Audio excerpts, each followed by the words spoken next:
Apa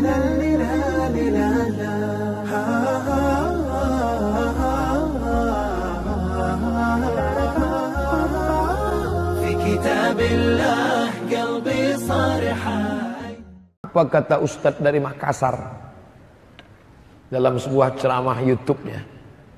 Itu pelawak, kata dia. Itu orang hanya melawak bisa ceramah sampai ke Malaysia. Kalau pelawak kenapa ditakuti? Kalau pelawak kenapa dikhawatirkan? Apakah mereka khawatir karena berat badannya yang tak sampai 50 kg itu? Kau keras-keras berteriak, kenapa orang tidak takut kepadamu? Lalu kau apa? Kau marah-marah, bidah, haram. Kenapa orang tidak takut?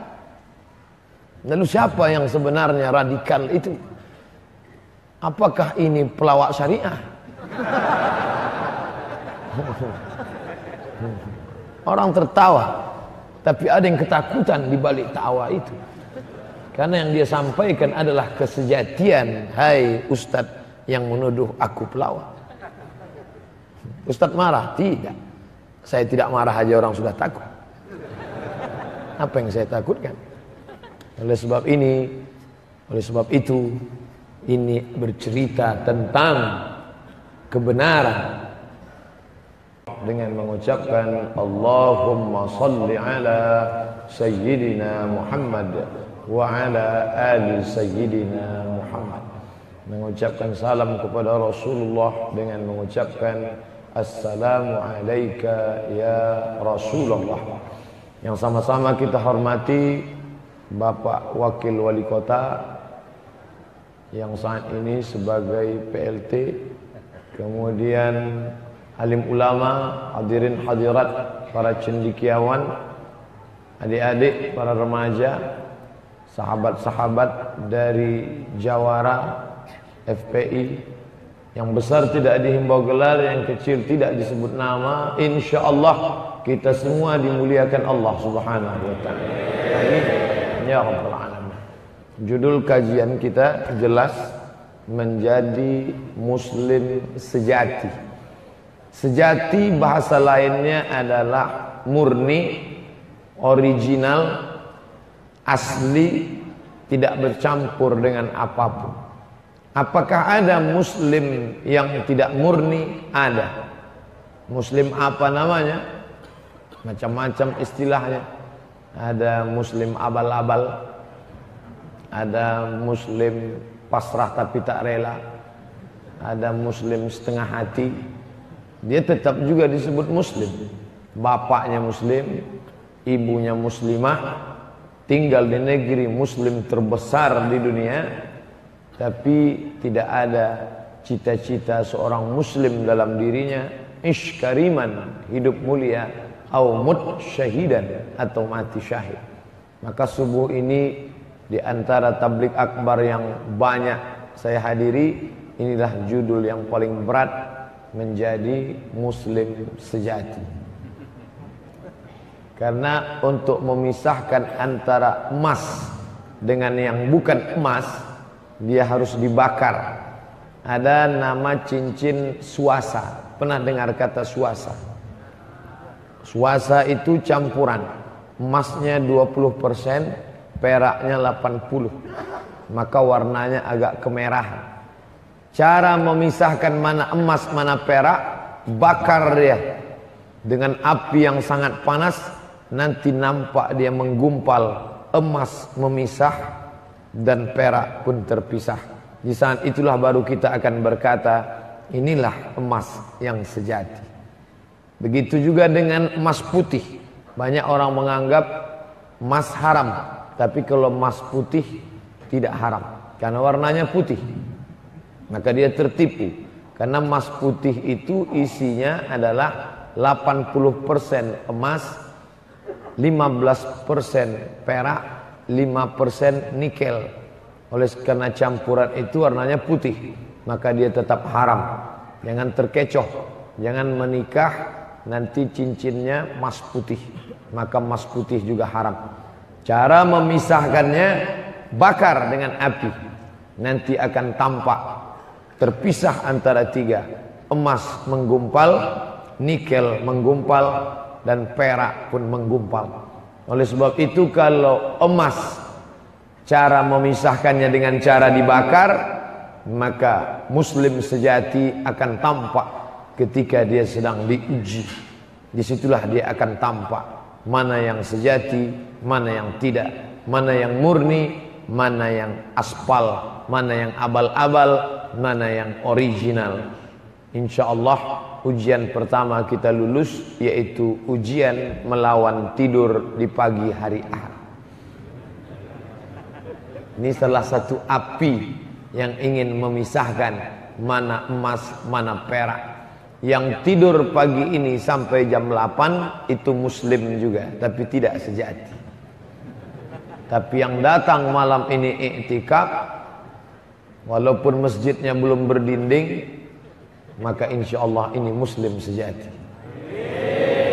Tapi belum sejati betul. Masih agak setengah lagi. Tantangannya apa? Ini hari libur, kerja 6 hari.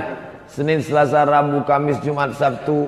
Maka selama 6 hari ini lelah, letih, bosan, boring, capek.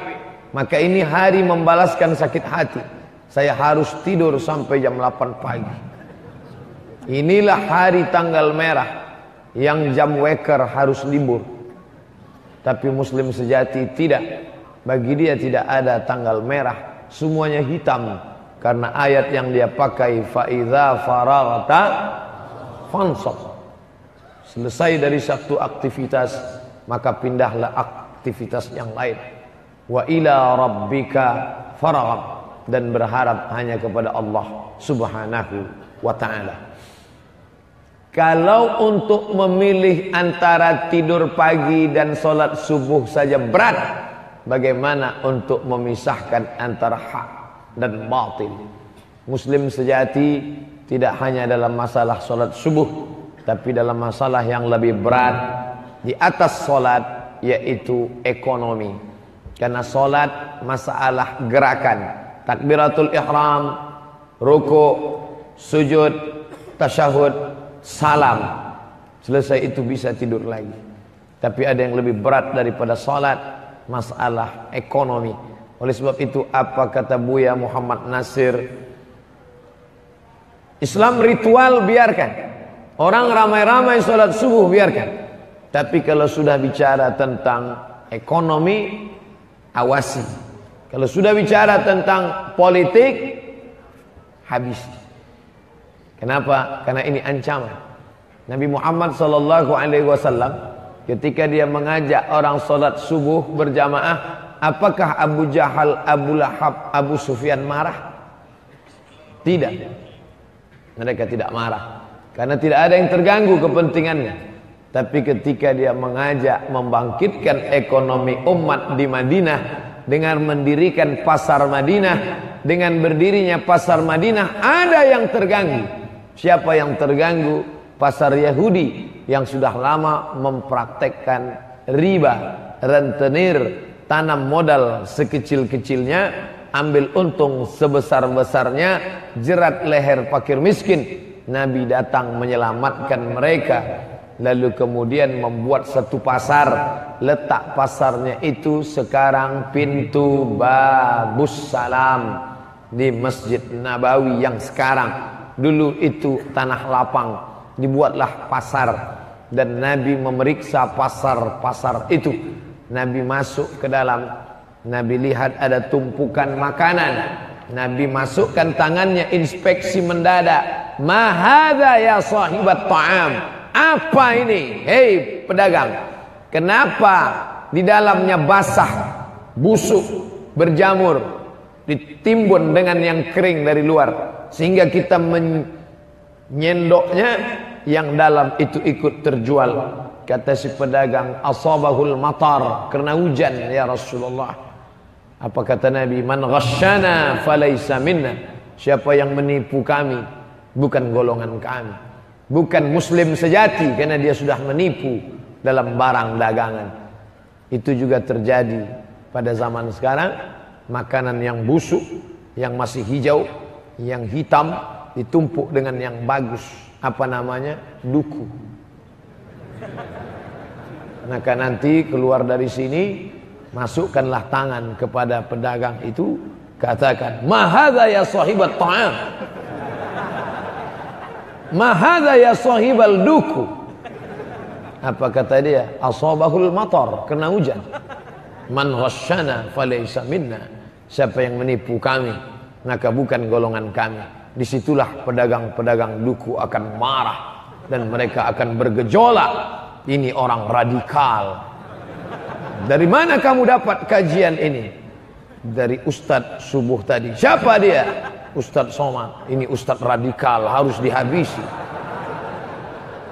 IDDI, Ikatan Duku-Duku Internasional, akan marah. Kenapa? Karena ada kepentingan yang terganggu. Andai Ustadz itu hanya mengajak sholat subuh, mari ramaikan masjid, mari sholat subuh, tidak akan ada yang marah. Pedagang-pedagang lontong senang, karena semua anak muda akan sarapan pagi. Karena ada kepentingan materi.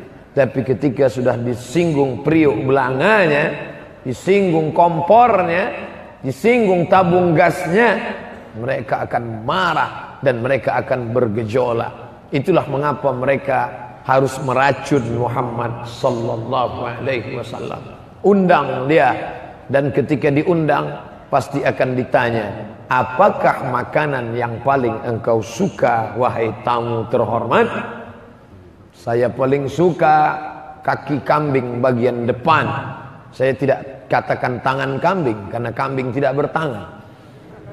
Kaki kambing bagian depan makanan kesukaan Nabi Muhammad sallallahu alaihi wasallam.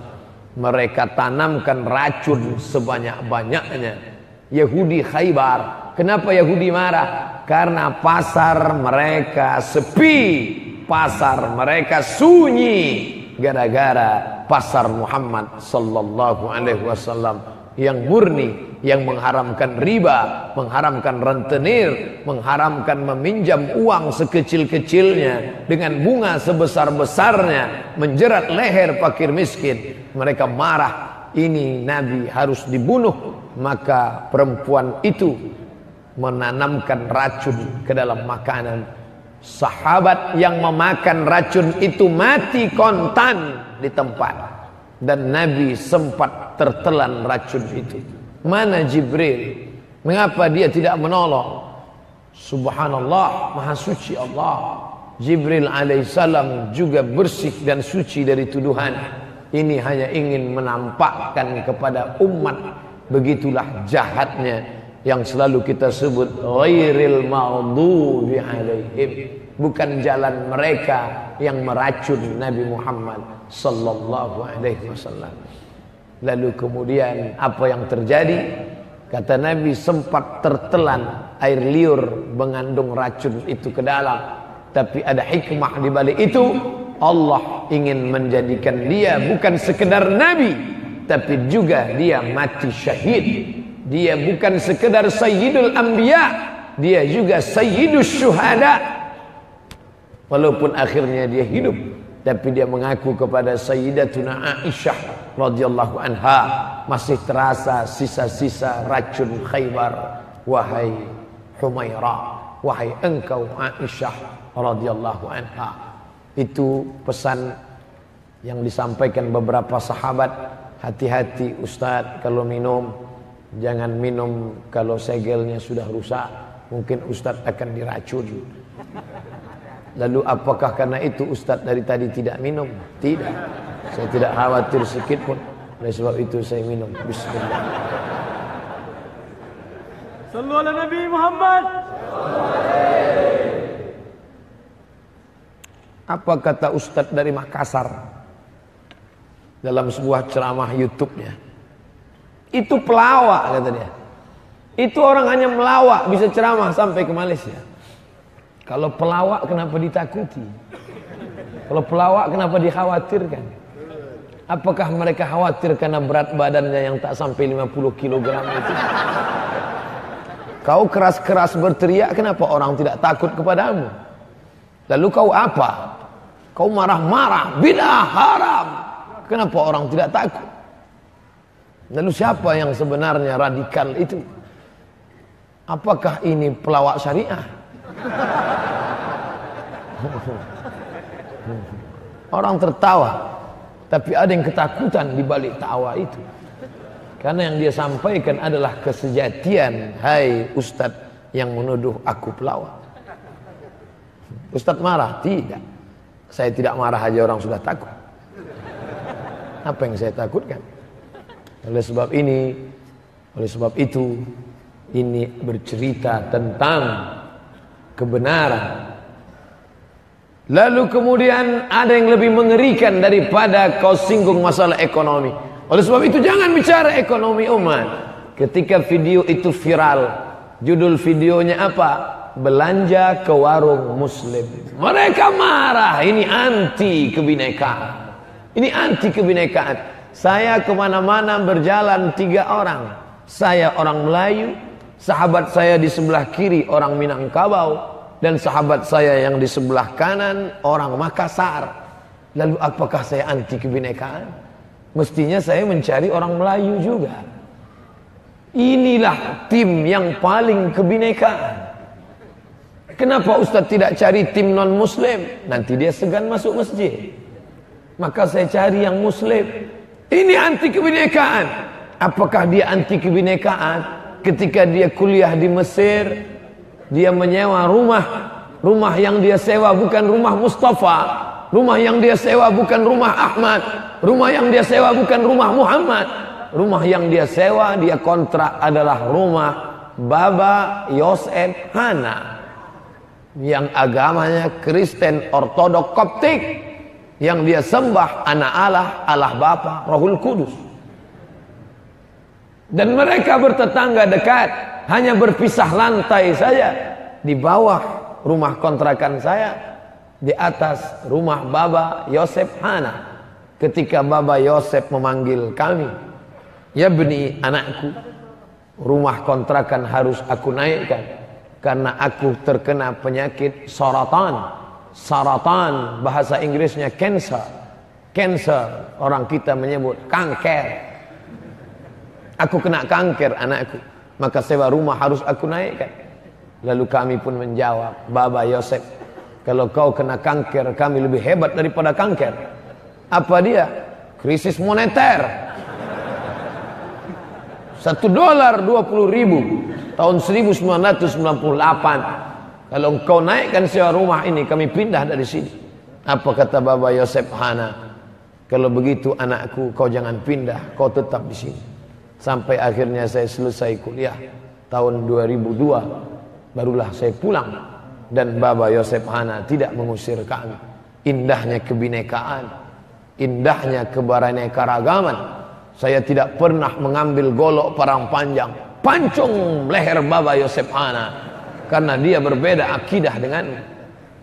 Kalau ada Baba Yosef Hana hari ini, maka dia akan tersenyum menuduh, melihat orang yang menuduh ini orang anti kebinekaan. Mungkin Baba Yosef Hana akan berkata, aku bertetangga dengan dia hampir 4 tahun dan dia tidak pernah memotong leherku karena memang dia mengontrak rumah.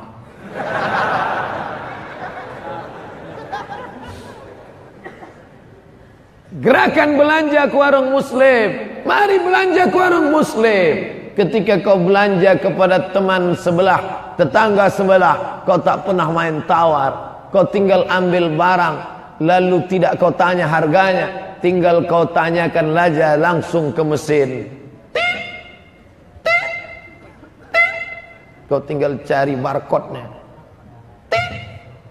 Tidak pernah kau tanya berapa modalnya. Tapi ketika kau beli ikan di tangan yang mulai keriput karena tua dan dimakan air, dia sisik ikan itu supaya laku, supaya pembelinya langsung memakan dan menggorengnya. Lalu kemudian ketika dia jual, hari mulai panas, jam 12 siang, ikan mulai agak berbau. Datang si penawar, berapa bu? 10.000, 2.000 ya? Kau menawar apa membunuh? Kenapa tidak kau ambil saja pisau itu, kau tusukkan ke lehernya sehingga dia mati? Apakah kau kaya gara-gara uang 3.000 itu? Apakah kau kaya gara-gara uang itu? Kita video itu diviralkan, lalu orang akan berkata, inilah anti kebinekaan. Aku bukan anti kebinekaan. Aku hanya ingin menghidupkan leher saudaraku yang akan menyuapkan uang 8.000 itu kepada anaknya yang akan pergi sekolah. Salahkah aku? Salahkah saya? Ustaz hari ini mah ceramah apa curhat? Menjadi muslim sejati tantangannya luar biasa. Ini baru bicara ekonomi. Belum kau buat mall yang besar, belum lagi kau buat mall syariah, belum lagi kau buat padang golf syariah. Orang sudah marah. Hanya baru sekedar mengajak orang membeli ikan 8.000, jangan ditawar 2.000. Hanya itu saja yang kau katakan. Ternyata menjadi muslim sejati. Lalu yang selamat itu apa? Yang paling enak santai sekarang itu apa? Marilah sabar. Marilah kita sabar. Judul kajian subuh kita ini adalah tolong hapus ini, buang kalimat ini. Lalu apa judulnya? Bersabar menerima musibah. Kalau motormu hilang, sabar. Anak gadismu dihamili orang, sabar. Istrimu dilarikan orang, sabar. Kau keluar dari masjid, sendalmu hilang, sabar. Tapi ketika itu terjadi pada dirimu, kaulah yang paling marah pertama. Lalu apa namanya engkau yang mengatakan sabar-sabar tapi kau tak sabar? Kau hanyalah munafik yang berbaju sabar. Innal munafiqin, orang munafik fid darkil asfal, di keraknya neraka. Na'udzubillah. Ada yang lebih hebat daripada tantangan ekonomi Islam? Ada. Apa namanya? Politik. Ketika kau bicara tentang politik, kau sudah menyentuh kekuasaan. Di dalam kekuasaan ada kepentingan, ada harta, ada proyek, ada bantuan, ada dana yang besar. Ketika itu maka kau sedang menyentuh api dan kau siap terbakar. Kau genggam dia, tanganmu akan melepuh, atau kau lepaskan dia, dia akan padam dengan sendiri. Jangan ketika terasa panas kau lepaskan, terasa panas lepaskan. Ketika agak lupa kau pegang kembali. Maka bukan begitu. Oleh sebab itu paling selamat adalah jangan bicara tentang kekuasaan. Jadi jangan heran kalau ceramah Ustadz Somad tidak lagi menyinggung kekuasaan. Pilihlah pemimpin yang peduli pada Islam. Dulu ceramah dia tentang itu. Pilihlah yang peduli pada Islam. Siapa yang tidak memilih pemimpin peduli pada Islam, akan lahir politisi yang tidak mementingkan Islam. Benar apa salah? Lihatlah, suara mulai mengecil. Karena mereka juga mulai ketakutan. Oleh sebab itu, maka ini penting di masa akan datang. Video mulai dihapus dari YouTube, Instagram mulai di-ban. Mengapa tidak jadi? Karena ada gejolak yang luar biasa. Ada suara-suara yang marah. Mengapa ini? Mengapa ini? Tidak tahan lama, hanya 12 jam saja. Justru muncul kembali. Itulah pentingnya berjamaah. Berjamaah solat, sebenarnya di balik jamaah solat subuh ada kekuatan yang luar biasa. Bagi pedagang beda pandangannya dengan politisi. Pedagang bila melihat orang ramai ini, dia berpikir, wah berapa lontong sayur yang laku. Pedagang dia akan berpikir berapa roti yang laku, karena orientasinya adalah berapa barang dagangan yang akan laku. Tapi politisi melihat orang ramai, dia berpikir ini 2 kursi ini.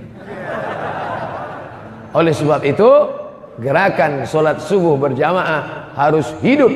Ketika kita di masjid, kita bisa menentukan suara. Dengan ramainya kita, maka solat subuh berjamaah akan menjadi penentu suara di 2018 dan 2019. Jangan main-main dengan gerakan solat subuh berjamaah. Jika DPT 300.000 daftar pemilih tetap, maka 150.000 plus 1 kekuasaan ada di dalam tangannya. Kalau di sana ada 1000 masjid dan satu masjid itu ada jamaahnya 1000 orang, maka 1000 kali 1000 sudah berapa? Kira-kira subuh ini kita ada nggak 1000? Insya Allah ada 1000. Jangan katakan lebih, nanti berdosa kalau kurang. Katakan saja kurang lebih. Kita ada 1000 dan di sana ada 1000 masjid, maka 1000 masjid bersatu. 1000 kali 1000 sama dengan 1 juta. Dengan 1 juta suara kau sudah bisa menentukan. Sekali kau angkat tangan, kecemasan sudah ada di dalam hati. Ingat, jadi bukan sekedar angkat tangan Allahu Akbar, bukan sekedar astagfirullah astagfirullah, tapi di balik keramaian itu ada gerakan ekonomi, di balik keramaian itu ada gerakan politik, maka di balik itu semua ada besi.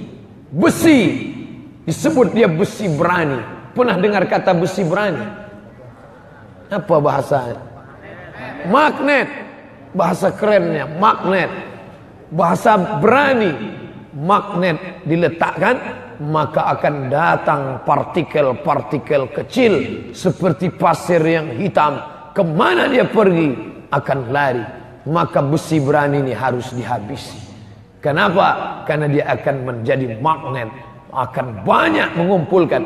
Dihalangi dengan kain, dihalangi dengan kertas. Letakkan partikel itu di atas, letakkan magnet di bawah, putar ke kiri ke kanan, dia akan mengikut. Ustaz, kau tahu? Itu permainan kami waktu kecil. Bila ada yang tersenyum, berarti sudah tua. Karena anak sekarang tidak lagi tahu permainan itu. Ambil besi berani, mainkan, putarkan di pasir, letakkan di atas, lalu putar. Lihat, dia lari, dia lari, dia lari. Ini besi berani harus dihabisi, karena dia mengumpulkan partikel-partikel kecil. Dia harus difitnah, dia harus diajak, dia harus dibunuh. Kalau perlu, habisi dia. Kira-kira dia suka makan apa? Nanti kita akan masukkan racun ke dalamnya. Itu yang dilakukan dulu oleh Yahudi kepada Sayyidina wa Maulana Muhammad sallallahu alaihi wasallam. Ustaz Somad bolak-balik jamaah berkata, Ustaz, nanti kau naik pesawat jangan minum di minuman pesawat, jangan makan makanan yang ada di pesawat. Ustaz, dengarkankah kalimat itu? Tidak. Kenapa? Saya lapar. Saya makan, saya minum. Apakah Ustaz tidak takut diracun? Tidak. Lalu kalau Ustaz mati, saya akan mati syahid. Penggantinya siapa? SIT, Insan Tama. Masuk satu iklan. Mereka yang akan bangkit bergejolak. Satu hamba Allah yang miskin. Miskin dagingnya, miskin ekonominya, miskin badannya. Miskin artinya kasihan. Kasihan kami melihat dia. Di mana-mana ceramah, pasti orang di masjid bertanya, Ustaz sehat? Ustaz nampaknya lelah. Wajah Ustaz lelah. Apa jawaban Ustaz? Saya diam aja. Lihat aja nanti. Kau kasih aja mikrofon, hilang ini semua.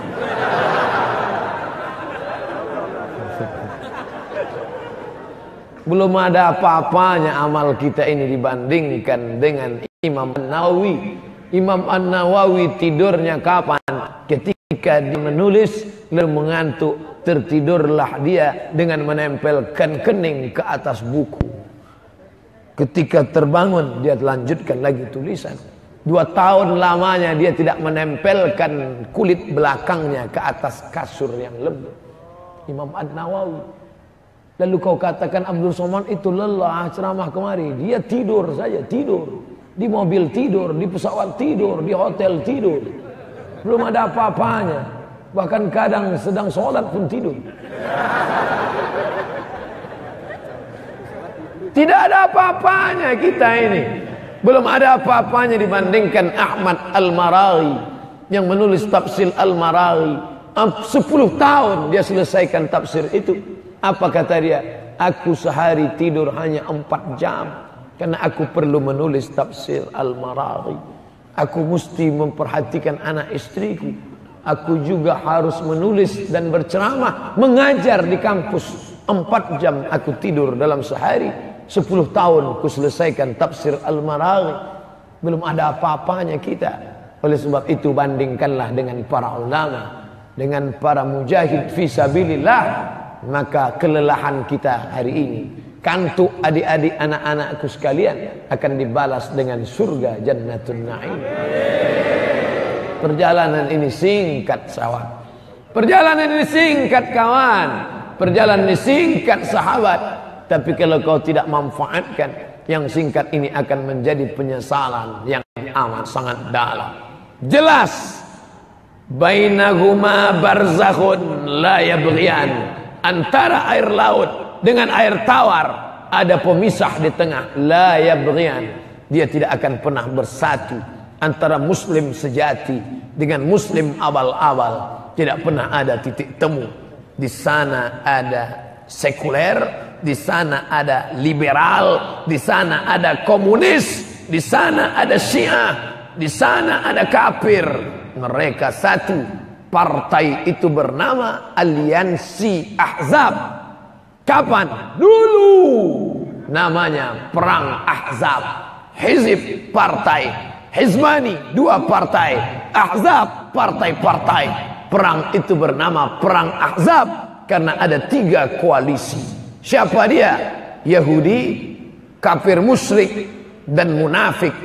Perang itu bernama Perang Ahzab, tapi juga disebut dengan Perang Khandaq. Mengapa disebut Khandaq? Parit. Karena Salman Al-Farisi bertanya, wahai Rasulullah, bolehkah aku punya ide, strategi untuk menghadapi mereka? Apa idenya Salman? Bagaimana kalau kita buat parit panjang? Kita buat parit panjang dan lebar, sehingga kuda kafir musyrik tidak akan bisa masuk ke kota Madinah. Silakan. Maka digarilah parit panjang. Parit panjang itu bahasa Arabnya Khandaq. Maka perang itu disebut dengan Perang Khandaq. Disebut juga dengan Perang Ahzab. Koalisi 14 abad yang lalu sudah diajarkan koalisi. 3 berkoalisi. Kafir, musyrik, munafik, dan Yahudi berkoalisi. Maka jangan heran dengan koalisi-koalisi ini, karena ini biasa dalam perjalanan panjang. Hanya orang yang baru tahu sejarah saja yang terbengong dan terbingung. Bagi kita ini suatu yang biasa. Di mana muslim berada? Muslim sejati berada di tengah kancah peperangan. Mereka tidak takut sedikit pun. Kenapa? Karena mereka sholat di masjid, dan orang yang sholat di masjid itu sifatnya 5. Innama ya'muru masajidallah man amana billah, beriman kepada Allah, wa aqamas shalah, beriman kepada Allah dan hari akhirat, wa aqamas shalah, menegakkan salat, wa ataz zakah, membayar zakat, walam yakhsha illallah, dan dia tidak takut kecuali hanya kepada Allah Subhanahu wa taala saja. Takutkah Abdul Somad? Tidak. Mengapa Abdul Somad tidak takut? Di sebelah kiriku tentara, di sebelah kananku polisi, di sebelah kananku pengacara, di sebelah kiriku jawara. Apa namanya? Japar. Jawara dan pengacara. Apa yang ditakutkan? Apa yang dikhawatirkan Ustaz Somad? Dari mulai pintu sampai ke dalam, para jawara-jawara dengan golok-goloknya. Luar biasa. Padahal itu diasah tajam, bukan untuk sekarang. Nanti Idul Adha baru dia keluar. Insya Allah kita semua tidak takut kecuali kepada Allah Subhanahu wa ta'ala. Ternyata dia yang ceramah orang tersenyum, dia yang ceramah orang tertawa. Orang tidak menganggap itu sebagai sesuatu yang serius, tapi ada yang ketakutan, ada yang kekhawatiran, ada. Ternyata orang kalau sudah takut, orang tertawa pun orang takut. Dia belum serius saja orang sudah takut. Dia ketawa-ketawa aja orang takut. Dia kurus aja takut. Gimana kalau dia ikut fitness? Gimana kalau dia serius? Orang takut padahal dia baru megang mikrofon. Ini orang harus diusir. Ini orang harus dideportasi. Karena dia bisa merusak suara. Kenapa? Karena suara dia menggelegar, karena suara dia kuat. Oleh sebab itu kalau masjid-masjid yang tidak siap kayu-kayunya, yang kira-kira tanggal baut-bautnya, maka jangan undang dia. Masjid ini berani mengundang, kenapa? Karena memang tidak ada kayu dan baut. Karena masjid ini belum siap. Maka yang punya uang banyak, siapkanlah masjid ini. Jangan sampai kita dikutuk Allah Subhanahu wa taala karena rumah megah mewah, sementara rumah Allah dibiarkan. Rumahmu yang besar, 2 lantai 4 kamar, yang kebetulan sama ciri-cirinya, jangan tersinggung. Wah, rumah saya itu. Bukan, kebetulan saja. Ingat, rumah kau akan tinggal, rumah besar kau akan tinggal. Setelah itu apa yang terjadi? Ternyata rumah besar itu diwarisi oleh istrimu. Lalu setelah itu tak lama istrimu menikah dengan brownies. Dulu yang membeli tanah itu engkau, dulu yang membeli semennya engkau, yang mencari arsiteknya engkau, yang menggambarnya engkau. Sekarang yang tersenyum manis di rumah itu siapa? Anak muda yang sekarang menjadi suami kedua bagi istrimu. Kau di mana? Kau dimakan cacing tanah. Tapi kalau kau pernah belikan 2 kotak keramik, kau belikan 2 sak semen, itulah yang akan menjadi kekal dan abadi. Mana kotak? Keluarkan. Kalau tidak ada kotak, sorban. Mana sorban? Saya dikasih sorban, tapi sorban ini tidak bisa menampung duit. Bisa dilebar. Oh enggak. Alhamdulillah. Keluarkanlah, bagilah. Ustadz itu hanya ceramah saja, ceramah sedekah, maka dia sendiri pun tak sedekah. Kebetulan untung saya bawa dompet ke subuh. Jangan dompet-dompetnya.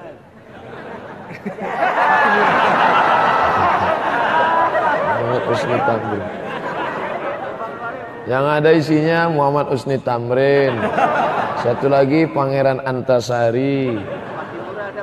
Agak besar dikit itu Tuanku Imam Bonjol. Agak besar lagi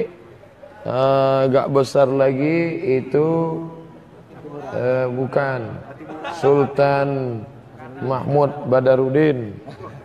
Baru banyak betul duit 2000.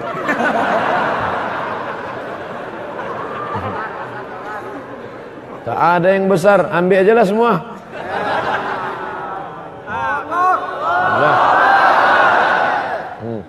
Inilah ceramah yang paling menyedihkan selama.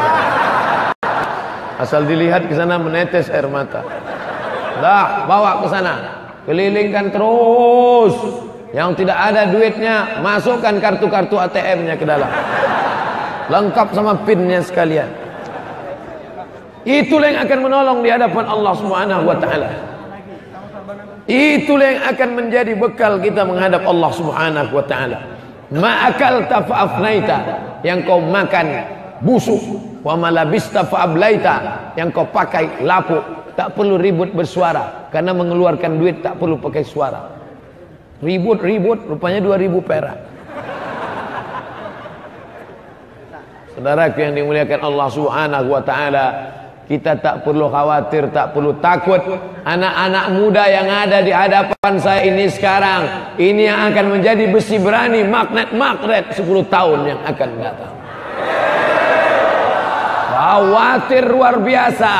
Mereka dirusak dengan sekuler, mereka dirusak dengan liberal, mereka dirusak oleh komunis, mereka dirusak oleh aliran sesat, mereka dirusak oleh sinetron Korea, mereka dirusak oleh boy band, mereka dirusak oleh lady boy, bencong, mereka dirusak oleh HIV/AIDS, mereka dirusak oleh zina. Tapi insya Allah mereka tidak akan rusak. Kenapa? Mereka akan dididik sekolah Islam terpadu.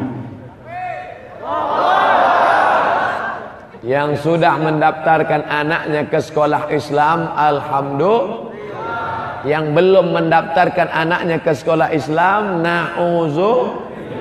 matilah kau dimakan cacing tanah.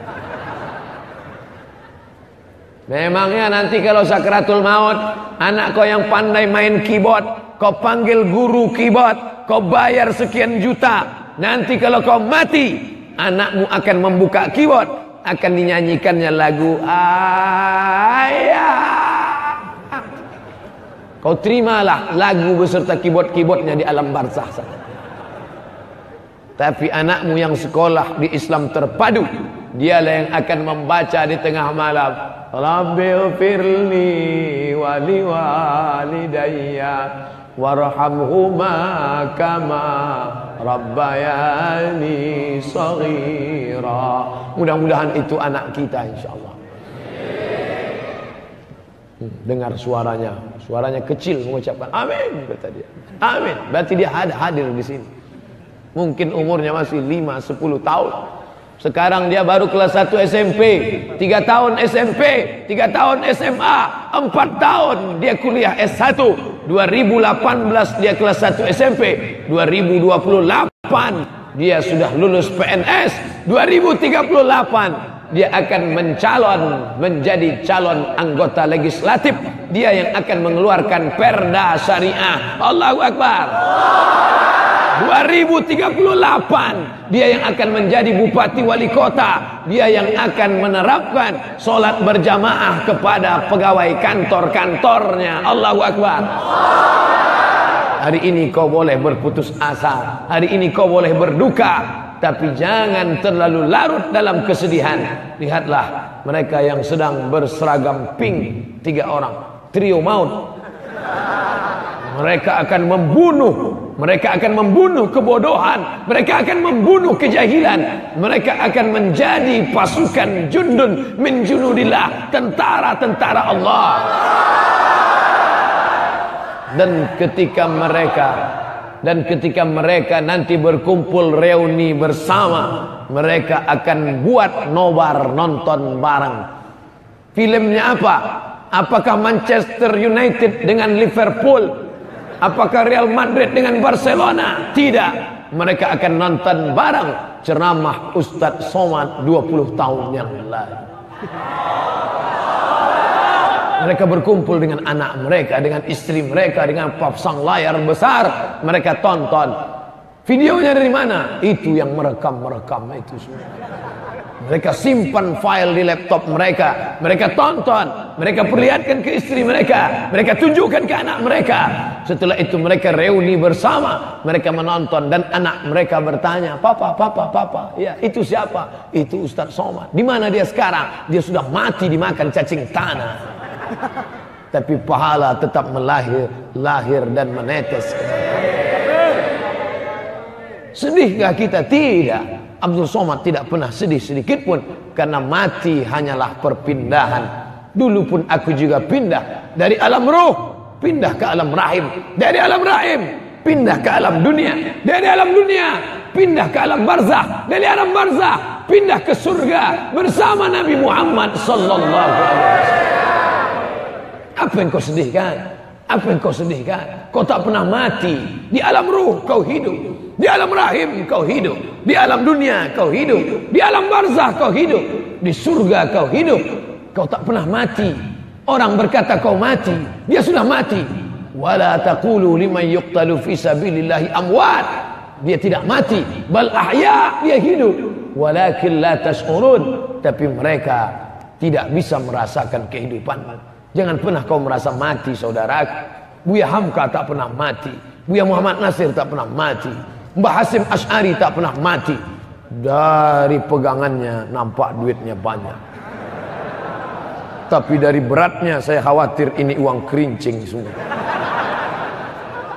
Insyaallah kita hitung nanti bersama, umumkan besok. Mudah-mudahan hasilnya banyak. Kalau kurang banyak, buat sekali lagi sampai masjid ini benar-benar utuh berdiri. Dan nanti ketika sudah selesai, undanglah saya peletakan keramik terakhir. Jangan undang saya peletakan batu pertama, karena saya trauma. Masjid yang saya letakkan batu pertama sampai sekarang belum selesai.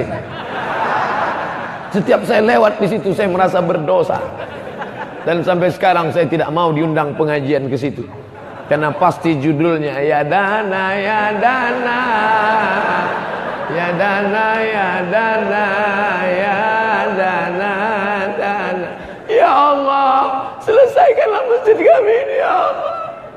Setiap kami melihat dinding-dindingnya sakit hati. Sudah menangis tak juga keluar duit. Saudaraku yang dimuliakan Allah Subhanahu wa taala, kita bertemu subuh ini, pertemuan kita ini karena Allah, bertemunya di rumah Allah bersama hamba-hamba Allah yang dikaji hadis-hadis Rasulullah. Tidak ada yang kita inginkan kecuali mencari ridha Allah Subhanahu wa taala. Yang kita inginkan hanya satu, Allahumma khtim lana bi husnil khatimah wa la takhtim alaina bi su'il khatimah.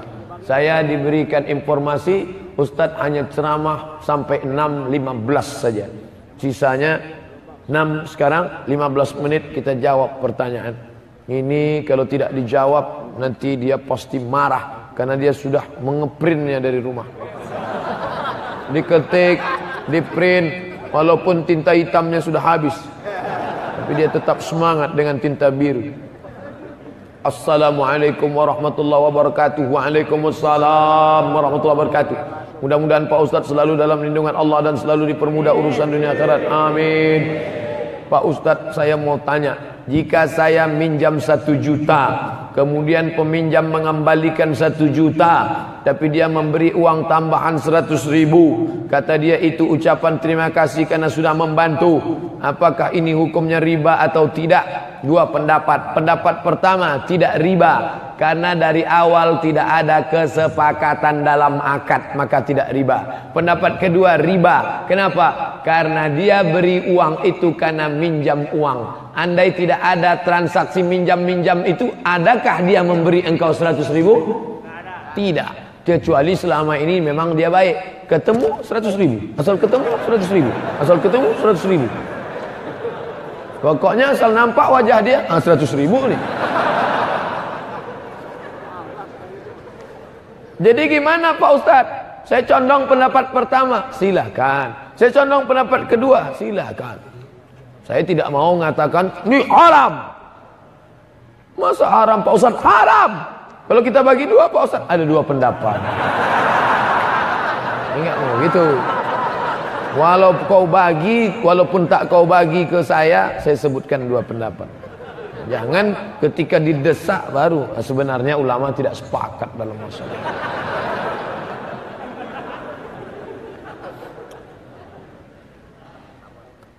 Teman saya minjam uang ke bank konvensional. Pada saat akad teman saya tidak keberatan dan sanggup bayar bunganya. Begitu juga saat kredit rumah, dia tidak keberatan. Saya sudah bilang itu riba, tapi kata teman saya, kalau saling menyetujui tidak riba. Oh, begitu. Jadi kalau sama-sama ridho, saya senang kok. Itu enggak riba. Jadi kalau begitu ceritanya enggak ada zina. Karena orang berzina sama-sama ridho. Jadi yang zina itu kalau diperkosa. Kan itu cerita yang kemarin tentang LGBT itu, yang homo itu. Kata dia, kalau sama-sama suka, homo sama-sama suka, itu nggak apa-apa. Tapi kalau diperkosanya, lubang taiknya itu baru. Mengapa mereka itu merasa tersanjung? Karena yang dipakai istilahnya istilah keren, LGBT. Padahal kan pencinta lubang najis. Ngapa pakai istilah lembut? Ustadz itu vulgar, jangan pakai lagi ceramah. Saya tidak senang dengan bahasa dia. Berarti kamu pencinta LGBT. Betul kata anak.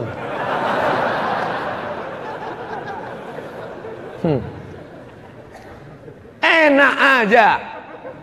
Jadi marah saya jadinya kan. Dia bilang kalau sama-sama ridho menjadi tidak haram. sepakat seluruh orang di Bogor bahwa jilbab tidak wajib. Apakah hukum Allah menjadi jatuh? Tidak. Hukum Allah tidak jatuh karena kesepakatan manusia. Hukum Allah tidak batal karena sama-sama ridha. Kalau sudah haram, kata Allah haram, walaupun kau senang melakukannya. Jadi bukan masalah senang tidak senang. Ini bukan masalah like and dislike. Ini masalah hukum Allah subhanahu wa ta'ala. Ustaz, semoga Ustaz selalu dalam keadaan sehat walafiat. Amin. Mohon doanya Ustaz, mudah-mudahan santri dan siswa Insan Tama menjadi anak yang soleh dan solihah. Memang itulah kita doakan dari tadi.